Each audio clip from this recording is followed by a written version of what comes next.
یہ بالکل غلط. اچھی سے اچھی بات بھی اگر آپ کی طرف اس کی نسبت صاحب ہے ہم نہیں کہہ سکتے. اچھی بات اگر سکھ نے کہی ہندو نے کہی آپ سنائیں ٹھیک ہے, وہ اچھی بات جہاں سے ملے لے لینی چاہیے. مگر یہ کہنا کہ آپ نے فرمایا اس کے لیے تو بڑی مضبوط بنیاد چاہیے, ثبوت ہونا چاہیے. نہیں, لوگ اس بارے میں مولانا بہت زیادہ احتیاط نہیں کرتے بلکہ عام جو ضرورت کی بات ہے اس کو بھی فالو اپ نہیں کرتے. نہیں کرتے. اب دیکھیں نا یہ حدیث کتنی مشہور ہے, لوگ کتابوں میں بھی لکھتے ہیں بعضوں میں الدنیا مزرعۃ الاخرہ کہ دنیا آخرت کی کھیتی ہے. کوئی حدیث نہیں, کوئی آپ نہیں فرمایا. ایسی اور بہت سی باتیں ہیں جو بہت اچھی ہیں, ہر زبان پر ہیں, مگر ان کا حدیث ہونا ثابت نہیں. جی تو یہ خواجہ صاحب جو ہے نا چاہیے وضاحت کرے کہ وہ وصیت کر گیا کہ تیسرا حصہ اس کو میرے بعد ملے, یا زندگی میں اس نے اپنا نام ختم کر کے اس کے نام. چلیں ان سے سوال دوبارہ لیتے ہیں. ان کے سوال کا دوسرا حصہ مولانا ہمارے پاس ہے تو, اور وہ فرما رہے ہیں کہ ایام مخصوصہ کے اندر جو خواتین ہیں کیا درود پاک یا تسبیح یا زبانی کچھ ورد اوراد کر سکتی ہیں؟ وہ بات تو آپ لوگوں نے سن لی کہ اگر زندگی میں صرف یہ کہا نا کہ میرے بعد تیسرا ایسا میرے بیٹے کو مل جائے, دوسروں کو چھوڑ کر انتقال نہیں کرایا, اس کے نام ہبا, تو کچھ نہیں اس کی حیثیت, سارے لیں گے اس میں ایسا, وہ اس بچے کو اکیلے کو نہیں ملے گا. البتہ زندگی میں اپنے نام سے ختم کر کے اس کے نام کرا دیا کسی جائز وجہ سے تو ٹھیک. اب دوسری بات جو ہے وہ کیا, خاص ایام کے اندر بہنیں بیٹیاں, ہاں خاص ایام کے اندر صرف نماز پڑھنا بیویوں کے لیے ناجائز ہے. قرآن مجید جو ہے وہ زبان سے نہیں پڑھ سکتی. باقی جو ہے نا ذکر اذکار, تسبیح ہے, درود شریف ہے, استغفار ہے, یہ سب پڑھ سکتی ہیں. جنبی بھی پڑھ سکتا ہے, حیض والی عورت بھی پڑھ سکتی ہے, مگر قرآن نہیں تلاوت کرنا, زبانی بھی نہیں کرنا جب تک نہا نہ. یعنی عام ذکر اذکار اور وہ سارے کریں, تسبیح پکڑ کے کریں, نہیں کرے وہ چھوڑنے نہیں چاہیے. ایسا نہ ہو کہ بالکل ہی غفلت ہو جائے, بلکہ کئی نیک لوگوں نے تجویز کیا کہ جب بھی نماز کا وقت آئے حیض کے دوران بھی عورتیں وضو کریں, باقاعدہ مصلی بچھا کر کے بلا رخ بیٹھ جائیں اور تھوڑی دیر جو ہے نا ذکر اذکار کرتی رہیں تاکہ عادت رہے, بالکل اللہ کی یاد بھولی نہ جائے. بہت اچھی بات لکھی ہے. جزاکم اللہ خیر. فتاوی آن لائن اسلامی تعلیمات کا پروگرام مرکز الحرمین الاسلامی ستیانہ روڈ فیصل آباد سے آپ کی خدمت میں پیش کیا جاتا ہے. رمضان المبارک میں یہ پروگرام ہر روز عصر تا مغرب آپ کی خدمت میں پیش کیا جائے گا. گلیکسی کیبل نیٹ ورک کے ذریعے براہ راست آپ کو دکھایا جائے گا. ہمیں کال کرنے کے لیے ٹول فری نمبر نوٹ کر لیں 08001117777.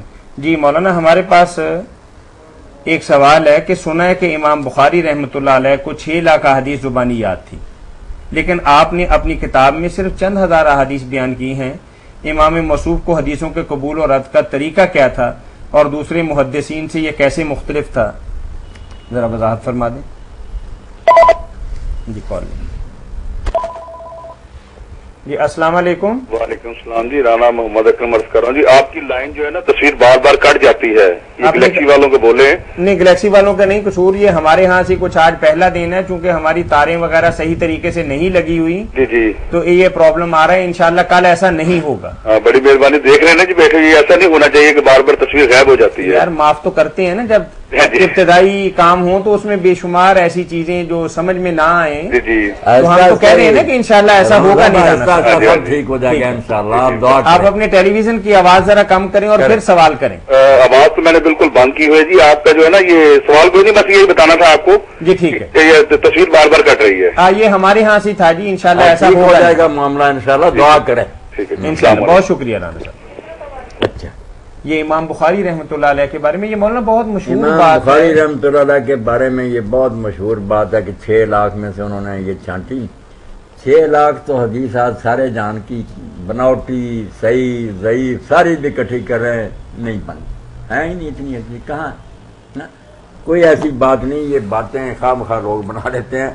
اب سب کچھ لکھا گیا, جھوٹی حدیثیں بھی لکھی گی, موضوع ضعیف بھی لکھی گی, کوئی لاکھ بھی نہیں بنتی. تو یہ افسانے اور بالکل غلط بات ہے. مولانا جب کوئی شخصیت بہت بڑی بن جاتی ہے تو اس کے ساتھ افسانے اور کہاوتیں کیوں مشہور ہو جاتی ہیں؟ یہی بات ہے کہ جب کوئی شخص جو ہے نا اس کے بارے میں افسانے مشہور ہو جائیں, سمجھیں وہ بڑا آدمی. افسانے بڑوں کے بارے میں بنتے ہیں, بازاروں میں گھومنے والے اور دھکے کھانے والوں کے بارے میں افسانے بھی کیا بنائیں گے. کوئی پہلوان بہادر ہوگا تو چلو رستم زماں اس کو بنا دیں گے لوگ, کوئی پلے ہوتا ہے. کال لیں گے پہلے.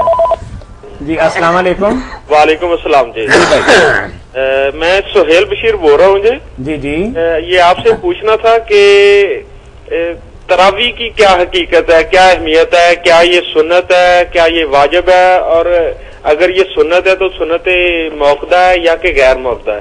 اس کے بارے میں کائنڈلی ذرا آپ الیبوریٹ کریں، واضح کریں کہ اس کی کیا حقیقت ہے، اہمیت کیا ہے؟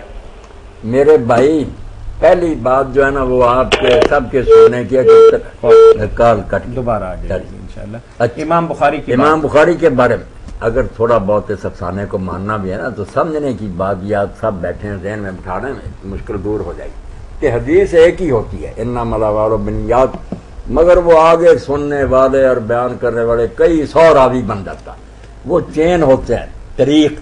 اب حدیثیں تو ایک ہی ہے مگر چونکہ 700 آدمی بیان کر رہا اس کو ہم گنیں گے 700 حدیث ہوگی، ہے گی ایک ہی ہے انما الاعمال بالنیات۔ یہ طریق اخواتے ہیں، یہ کئی حدیثوں کے 500 کہ جس کا میں مولا ہوں اس کا نہیں مولا، اس پر ہی امام ابن جریر نے ایک پوری کتاب لکھی، 500 سے زیادہ راوی، تو کہیں گے 500 حدیث یاد ہے، حالانکہ حدیث ایک ہی ہے، اور راوی چونکہ ہیں کہ اس سے بھی سنی اس سے بھی سنی، اس لیے امام بخاری کے پاس 6 لاکھ جو تھی نا وہ حدیثیں 3-4 ہزار ہوں گی ساری، سنی اس سے بھی تھی اس سے بھی تھی، ان کے راوی اور ان کے جو طریق تھے جن راستوں سے آئی تھی وہ بہت تھے، وہ لاکھوں بن جاتے ہیں، کوئی بات نہیں اس میں ہی پریشان ہوں۔ متن جو ہے نا متن کہ مضمون وہ ایک ہی بیان کرنا ہے، میرا یہ بیان ہو رہا آپ 150 جا کر بیان کریں وہ 150 روایت بن جائے گی مگر ہے ایک ہی بیان، یہ معاملہ جی۔ مولانا صاحب نے سلام کہا ہے آپ کو اور ساتھ فرمایا ہے کہ بعض لوگ کہتے ہیں کہ نبی قتل ہوئے ہیں، رسول قتل نہیں ہوئے،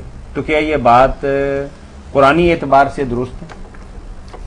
یہ بات مولانا امین حسن اسرائی مرحوم نے لکھی، اس کے بعد پھر یہ جاوید غامدی صاحب اور سارے یہ بھی کہنے لگ گئے، ہم بھی کچھ مدت تک یہی سمجھ رہے کہ بات ٹھیک ہے، مگر جب قرآن کو پڑھا تو پتہ چلا کہ یہ بات بالکل بے بنیاد ہے، رسول قتل ہوئے ہیں، ان کے قتل کا قرآن مجید میں ذکر ہے، اس لیے یہ بات بالکل غلط ہو گئی۔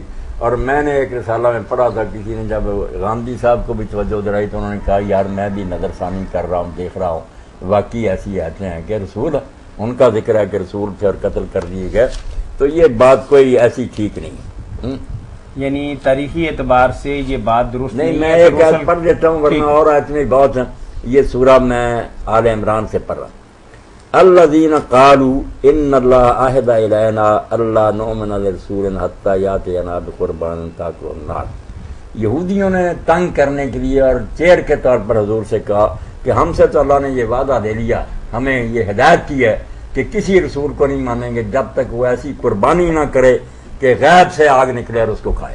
ہمیں یہ بتایا گیا کہ وہ قربانی کرے، آگ آسمان سے آئے اس کو کھا جائے، پھر ہم مانیں گے۔ اللہ نے ہمیں کہا نا کہ یہ کہا ہوا کوئی نہیں تھا، بالکل اللہ نے یہ کوئی علامت نہیں بتائی تھی۔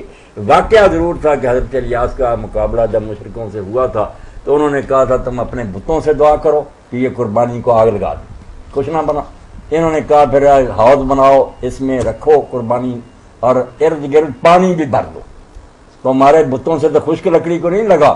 انہوں نے دعا کی تو آگ غیب سے ظاہر ہوئی اور سارا بھسم ہو گیا سب کچھ، نہ وہاں پانی رہا۔ وہ ایک معجزہ تھا، قانون نہیں تھا کہ ضرور نبی یہ کرے، کتنے نبی جن کے ساتھ یہ ایسا نہیں، مگر ان ظالموں نے یہ کہا کہ اللہ نے ہم سے وعدہ لیا کہ ہم ایسے رسول کو نہیں مانیں گے جو ایسی قربانی نہ کرے کہ جس کو آگ کھا جائے، حضور کو جج کرنے کے لیے۔ اللہ نے کہا قل قد جاءکم رسل من قبلی بالبینات بالذی قلت، اللہ نے کہا رسول اللہ کہہ دیں انہیں کہ تمہارے پاس رسول معجزے لے کر آئے بڑے بڑے کھلے، اور یہ چیز بھی لے کر آئے جو تم کہتے ہو، یہ بھی دکھایا تمہارے کئی پیغمبروں نے کہ آگ کھا گئی۔ فلما قتلتموہم، تم نے ان کو کیوں قتل کیا؟ ان کنتم صادقین، اگر تم سچے ہو کہ حکم ہے جس کی قربانی آگ کھا جائے ماننا، تو کتنے رسول ہیں جو یہ بھی تمہارے پاس لائے تھے، ان کو بھی تم نے قتل کر لیا۔ یہاں رسول کیا کرنا، قد جاءکم رسل من قبلی بالبینات بالذی قلتم فلما قتلتموہم، کیوں ان کو قتل کیا؟ رسولوں کے قتل کر کئی جگہ، تو بالکل رسول ہو نبی ہو قتل ہوتے ہیں۔ جزاکم اللہ خیر۔ فتاوی آن لائن تو ایک یہ بات جو تھی انہوں نے خیر علم کی بنیاد پر نبی اور رسول